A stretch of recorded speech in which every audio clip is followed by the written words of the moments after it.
What's up, ladies, gentlemen, everything in between and on the outskirts. Welcome to khazaraanime, where I'll attempt to give my thoughts in a reviewer's type manner on anime that either I've been watching or recommended by people for me to take a look at. Today we're going to be looking at Akudamadrive, which is a series created by Katsukata Kodaka with animation done by Studio Parrot Company. This is the same studio that gave us the monumental heavy hitters like Yu Yu Hakusho, Great Teacher Onizuka, Hikaru no Go, Naruto, Bleach, Yona of the Dawn, Tokyo Ghoul, Black Clover, and the list goes on. During the time of this video, there is only one season consisting of 12 episodes, and that's what we're going to be taking a look at today.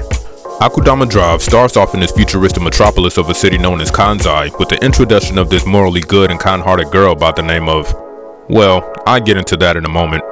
So one day she decides on her spare time to purchase some food at this local food stand. Unfortunately, she doesn't have the correct tender to purchase her meal she already ordered. As if it was intentional, she meets another person there, and through a series of unfortunate events of happenstance, she ends up arrested. Meanwhile, other characters, including this guy she just met, is being rounded up by someone who was putting out a job attracting those of a certain, well, character. Namely, mercenaries, thieves, murderers, you name it. In this anime, they are known as Akudama, which the viewer could just consider as being outcasts and those who are on the most wanted list, dead or alive, due to their criminal track record of unspeakable deeds. So who are these people? Well, they're none other than our main cast, whose names are just self-explanatory of their occupation and hobbies. Starting with Courier. He is known as the best Amazon delivery handler. He delivers packages for those who employ his services, no questions asked. Anything that gets in his way of his goals and destination is dealt with accordingly. To complete his questionable and shady jobs, he has this motorcycle that can give Batman sweet dreams. This vehicle has a railgun attached to it and is able to seemingly defy gravity,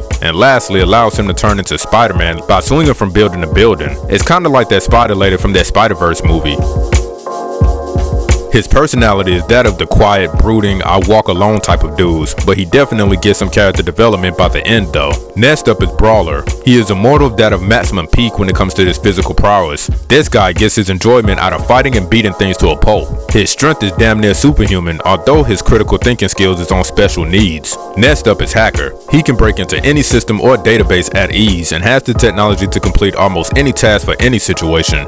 Next up is Doctor, a scientist and, as the name suggests, well, a doctor. However, she is a complete nut job where it's evident where her license is probably revoked and taken away from her. Think of Orochimaru from Naruto or that one captain from Bleach. She has the medical knowledge to help heal wounds when needed. However, she probably takes more enjoyment in mischievous malpractice towards others. It could be for either enjoyment, experimentation, or just simply curiosity. Who knows? It's hard to tell, but she is crazy. Next is Cutthroat, a notorious killer who loves doing what his name suggests, and has this unusual infatuation with the color red. The last two characters are those that don't possess any noticeable or exciting traits or skills. They are as normal as it gets when it comes to this group of misfits and survives probably solely on convincing others of being something that they're not, aka they just BS their way or just simply have dumb luck. The first of the two is Hoodlum, who is just your ordinary street thug, and lastly Swindler, our main girl who probably is the only moral compass who just so happens to get caught up in all of this mess.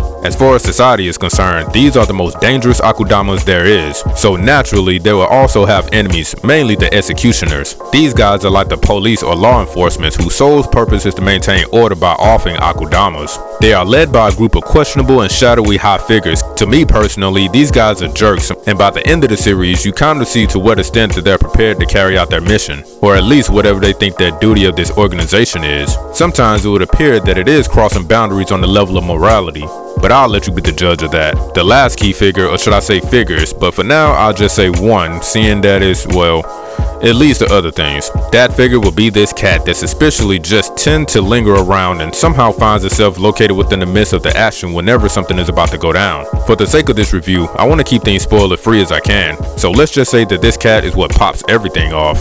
The animation is crazy good, the fight scenes are dynamic, and seeing how this futuristic city is alive through key visuals is amazing. The character designs each have their own distinct look and identity that separates themselves from each other. You can thank Rui Kamasuzaki for that. He also worked on the Danganronpa series. But what was interesting to me was this seemingly symbolic choice of representation this show took the liberty of utilizing. There is a certain scene where a character made an honorable sacrifice, and right nearby was this item shaped like a cross.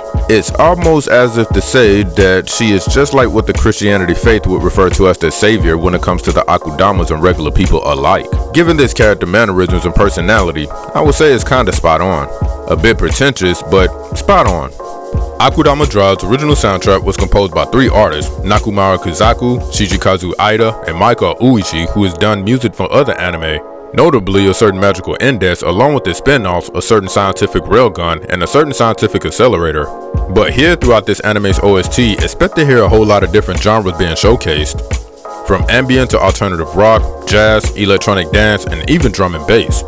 My favorite tracks are Uninvited Guest, which has this drum cadence normally found in jazz, coming in with its saxophone and guitar stabs. The musicianship and control displayed within that sudden stops and rhythm changes is mastery at work. The opening theme song Still was done by the J-pop rock band Spark Sound Show, hailing from Osaka, Japan, who has a couple of albums up under the belt that I think you should check out. The outro song Ready was done by, and I'm probably going to butcher the hell out of this name, but Urashimakusen, which is a group that's done some albums too. I'll provide links when you can check out the music for yourself. Now back to the review. Watching all of these nut jobs try to coexist with each other in this unorthodox group of degenerates who probably broken every law and seemingly possess no sense of morality is just straight up hilarious. If their current circumstance does not do them in, their antics, themselves, and people after them due to their criminal record probably will. However, each individual's unique skills or lack thereof for some of them brings a variety of advantages to the team for handling the dangerous jobs that they're forced to do. This also in turn creates some sense of synergy and character development amongst the members. But as I continue to watch this season through to the end, that hope of these forming the perfect criminal team came to its grim end when I'm brought back to the fact that we are indeed dealing with some crazy people here. Some people form bonds while others are just simply in it for self-indulgent pleasures. What I did find interesting is how this story, which began so small, became something massive by the end, and delivers this message of asking the important questions like, just who is the real Akudama here? And also, from whose perspective is one able to determine is right or wrong and just and evil? Another anime that comes to mind whenever I think about this is the anime Shiki, but that anime dwells within the horror genre. Here, Swindler is really the personification of the good in humanity, which in terms according to her personality is in contrast with other characters like Doctor. This character is so messed up she finds it difficult to believe a person could genuinely and sincerely be a decent human being, and it's people like her that I really wish could only be found within anime. Unfortunately, in real life, you have people that have gone through a lot to the point where they become cynical and possess the same stance as this character. One last thought that this anime made me start pondering on is the power of public opinion and how it can create dangerous behaviors towards others. There are many entities that can influence the reputation and how others are viewed within the society. Whether its origins may stem from stereotypes, the media passive-aggressively insinuating it, or even just outright demanded by whoever controls things. This anime teaches to be cautious and think for yourself. Make your own conclusions about people. In this case, it would be the Akudamas.